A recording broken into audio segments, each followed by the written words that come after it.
transition from the glide to the release position and the release proper are usually considered to be crucial for achieving the best performance in the shot put.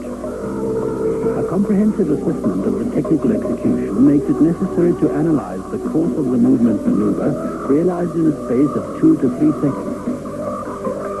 High-speed cameras make it possible to divide the putting action into the decisive phases, limited by the typical positions of the athlete's body.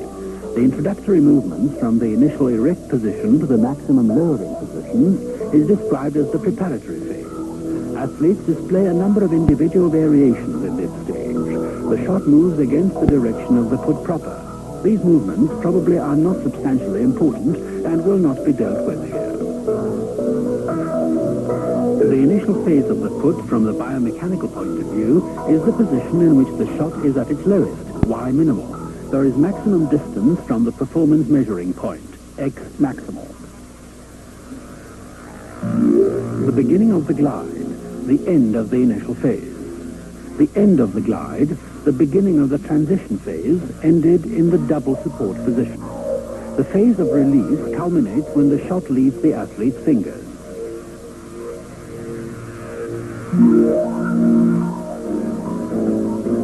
The subsequent movements are not greatly influenced by the preparatory phase.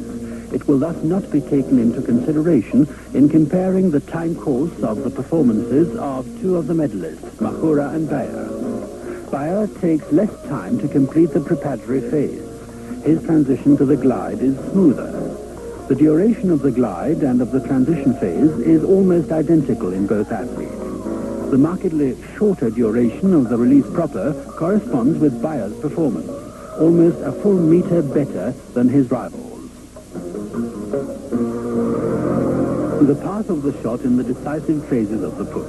In Beyer's starting phase, the center of gravity of the shot is slightly shifted in a vertical direction. The rise of the center of gravity starts in the glide, continuing throughout the transition phase. The release phase runs along the longest possible path, approximating a straight line. Machura's considerable time losses are caused by a marked deviation of the shot path from the straight direction. In the initial phase, the shot rises along a longer path. In the transition phase and at the beginning of the delivery phase, it drops sharply again.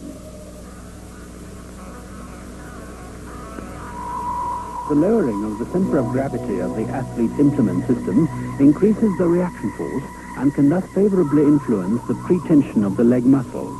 The question remains, however, whether this advantage can outweigh the obvious loss of both horizontal and vertical speed of the athlete implement system. A view in the direction of the put makes it clear that the trunk's axis of rotation does not run through the center of gravity of the shot, another factor causing deflections from the straight direction of the put.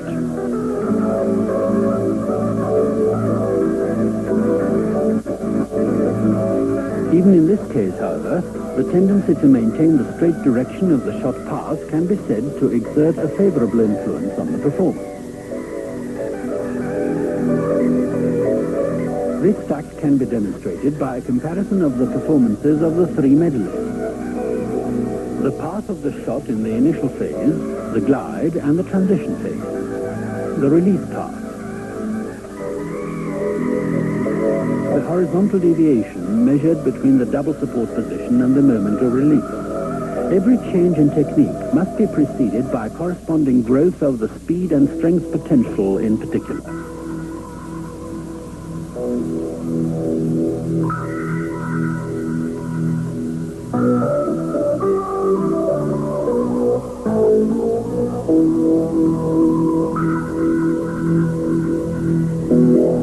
A hypothetical example of the activity of the muscle groups in the crucial moments of the put. Maximum contraction is marked red.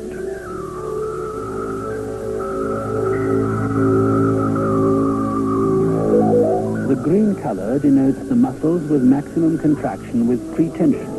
At this particular point, they work largely in the static regimen. The lighter colors denote lower muscular activity. Partially relaxed muscles are marked gray-blue. The example of the quadriceps thigh muscle can be used to demonstrate the maximum contraction alternating with partial relaxation in minimum time intervals.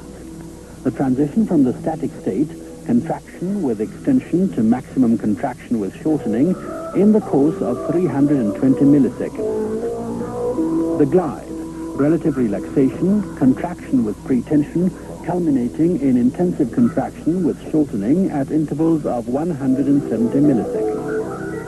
The transition phase, slight relaxation, some of the relatively static regimen is transferred to the left leg. Activation rises again. The interval 90 milliseconds.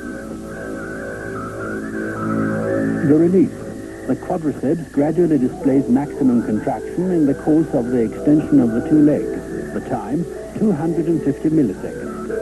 The technique of the put must be adapted to this rhythm.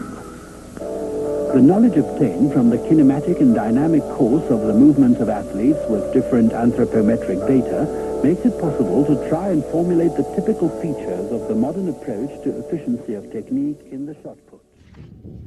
I'll be back.